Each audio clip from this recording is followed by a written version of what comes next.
The thing is, like a couple of weeks ago, I was texting you and I was like, I'm really hopeful for The Last of Us on HBO. See, the preview. I could tell you had never. Obviously, I know you're not a gamer. No, but you had clearly never played the game because that storyline, while not quite as bad in the game, is there. So, well, I don't know. All right. So, from what I hear, what I'm about to talk about is not from the game.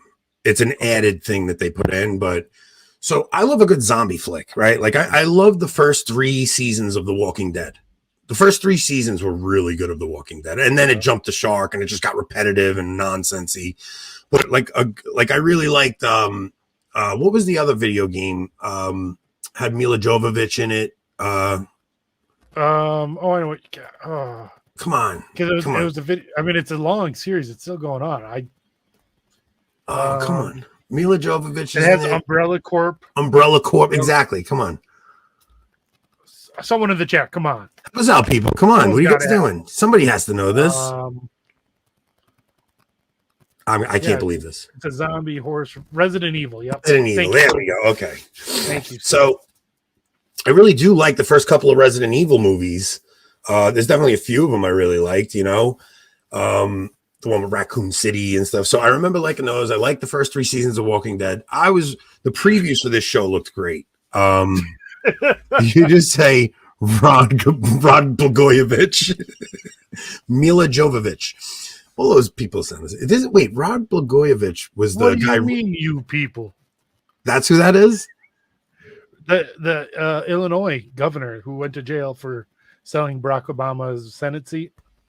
Oh, I knew he was a senator or something. I knew he was involved in politics. So it's funny because he's got the whole like Italian mob boss feel from Chicago, but yet that last name is totally Czech. Blagojevich. But he acts like you. He acts like So, all right. So I go in now. Episodes 1 and 2 are awesome, like really awesome, and I really enjoyed them. And I'm telling you, I'm like, dude, I'm really liking the show so far. Episode 3 comes along. Episode 3 has this guy who's a prepper. And when I say prepper, like this guy was looking forward to the end of the world. He looks like a lumberjack, right? This guy, he's like, they make him out to look like a Trump deplorable with a huge beard, and he's got guns and ammo like you can't imagine. He's got his own power plant that he's ready to work off of. This guy is set for the apocalypse. I mean, he's basically a Mormon. Yeah, this guy's crazy. So all of a sudden they have some guy falls in a trap that he sets, and he goes out and he tells the guy, "You got to leave."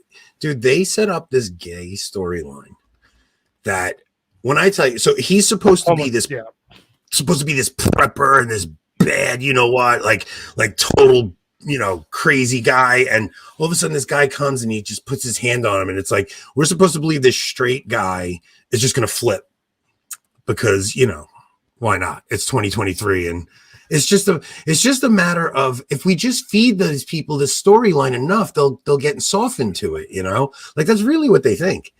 They have this, they lack the understanding. Now, to be fair, it has worked on most of the population.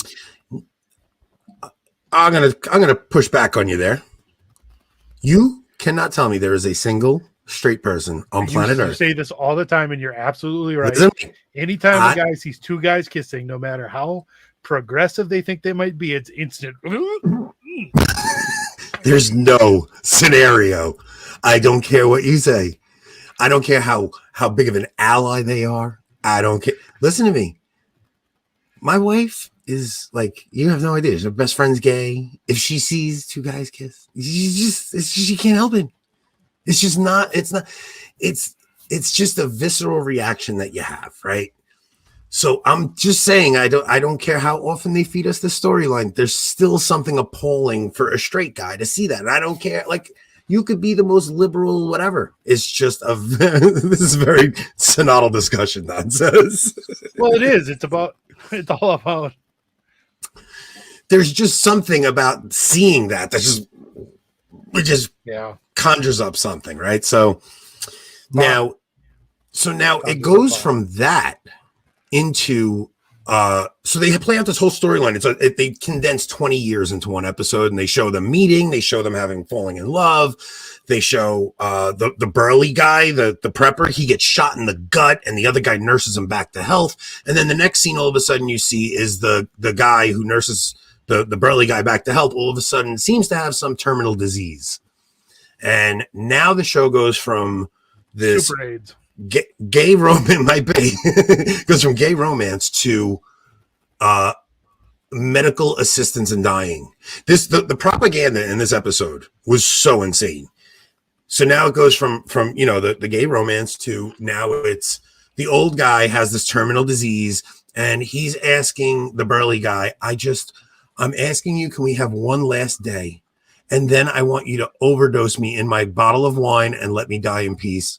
And what they wind up doing is the two of them overdose and die in peace. Like it was an entire episode of propaganda on a level that made me just want to throw up from every aspect. And all I heard afterward was everybody going crazy about how amazing this episode was. And it just showed how important the human touch is. It was so disgusting. Like I wanted to flip out, and all I wanted to do is come on here and talk about how insane we are getting with the medical assistance in dying thing. Like we have people now traveling to Canada to die. Like that's literally what's happening. You have people all over the world that are traveling to die. And they're doing it. They're not just saying if you're terminally ill. They're saying like there's a story of somebody who now depression is eligible. Mm-hmm. I think they're trying to push it to where just being low income makes you eligible. Basically, if you're poor, you're not worth living, right? So there's actually a story of somebody who went to transition, and there was so many horror stories from their transition, and the doctors, Anthony, you seem depressed. You have to send someone to help you. I wouldn't talk like this if we were in Canada. Like they probably would send somebody to come and get me. Mental illness, they'd consider you insane, and they would lock me up. And we're going to get to Canada soon too, because there's another story out of Canada we're going to talk tonight. Now, this person transitioned. They had all these horrible effects happen to them, and now everybody talks about Canada's free medical things. Canada's free healthcare system.